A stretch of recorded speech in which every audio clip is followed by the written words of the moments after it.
That didn't work.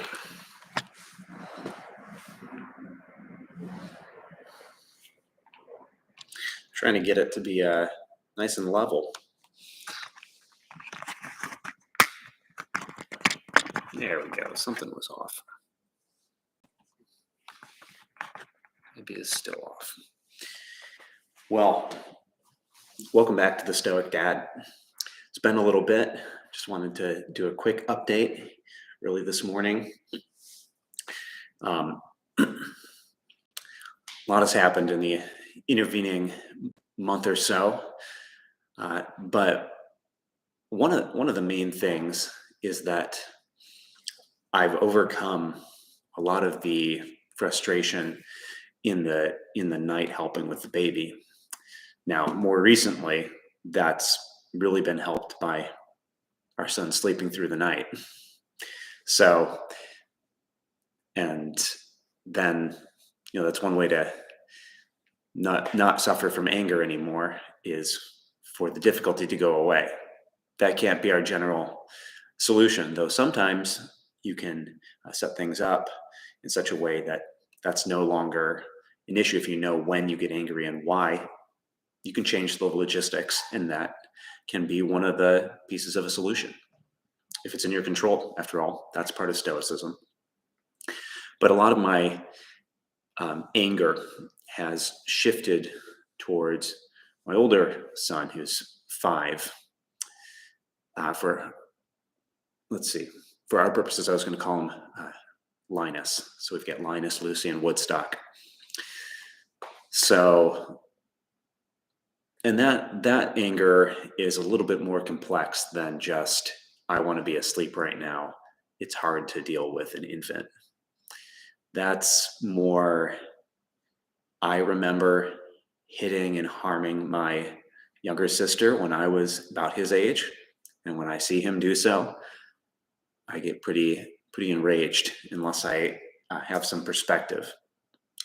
So I've needed to grow in that area more, how to deal with toddlers.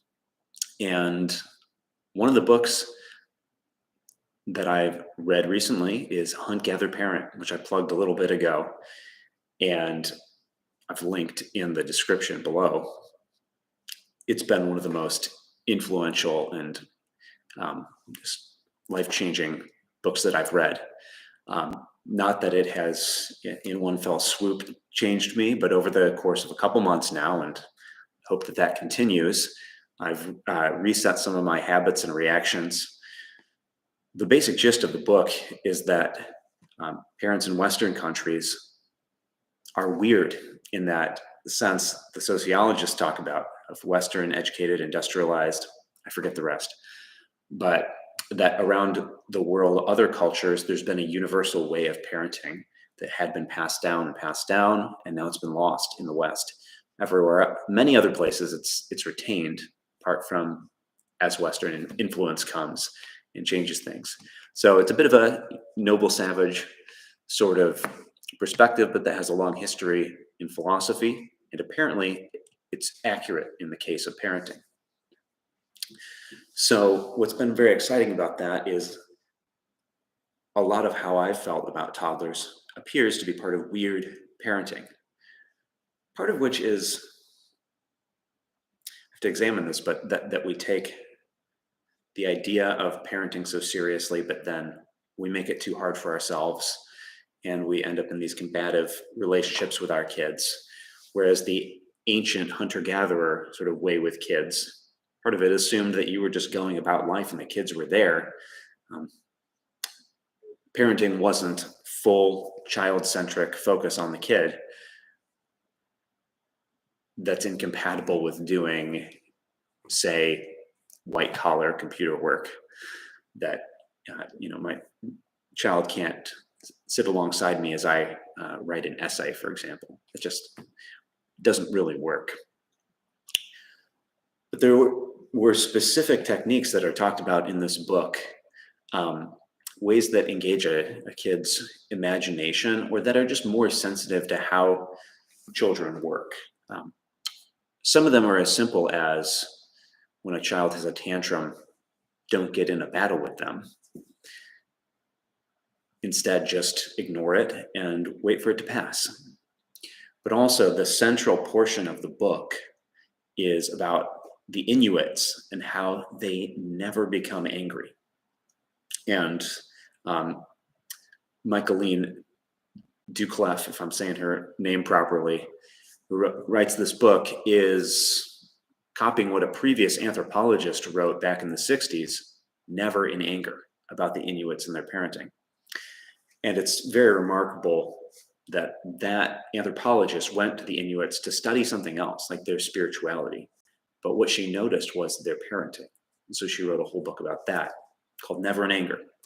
Given that that's one of the things I think of as central to Stoicism, there's other negative emotions and passions that we're trying to avoid and overcome, but anger is pretty central, certainly for me.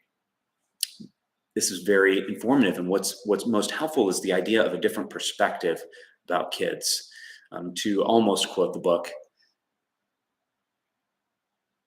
if we view children as manipulative button pushers trying to mess with us, we'll be angry at them. But if we instead think of them as newbie, uninitiated citizens who don't really know how to interact in the social world and need to be trained, you get a different perspective on your kids. Even if my son whacks my daughter, I can bring down the hammer and say, if you were a grown-up, you'd go to jail for that sort of thing. But he's not a grown-up.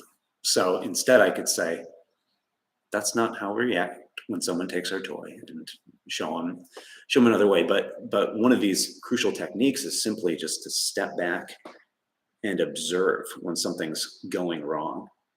You don't immediately have to intervene. And there's something incredible in your mind that happens when you do that. It's this perspective of observation. Already, to observe a child rather than to react is to have a different perspective on them. In some sense, it's just to have some perspective at all, as opposed to when you're in the grip of a passion and you can't see things for what they are. So I found that very helpful. I'm going to dig into more of the techniques, but that's a start.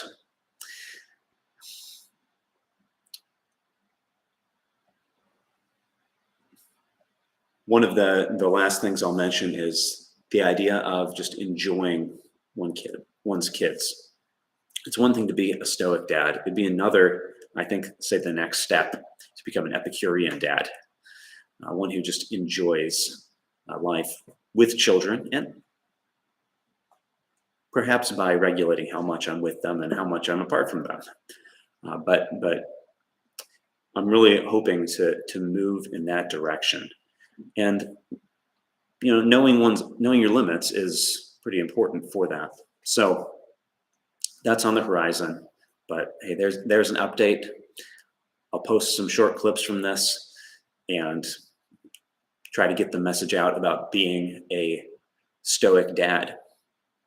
Along the same lines, I heard from somebody recently about the Daily Dad podcast. So I'm going to go check that out. Little 4-minute clips each day about how to be a dad from Ryan Holiday, who runs the Daily Stoic. So I'm hoping to think and talk about things in that orbit. So I'm going to go check out the Daily Dad, and you can too. So bye for now. It's the Stoic Dad signing off.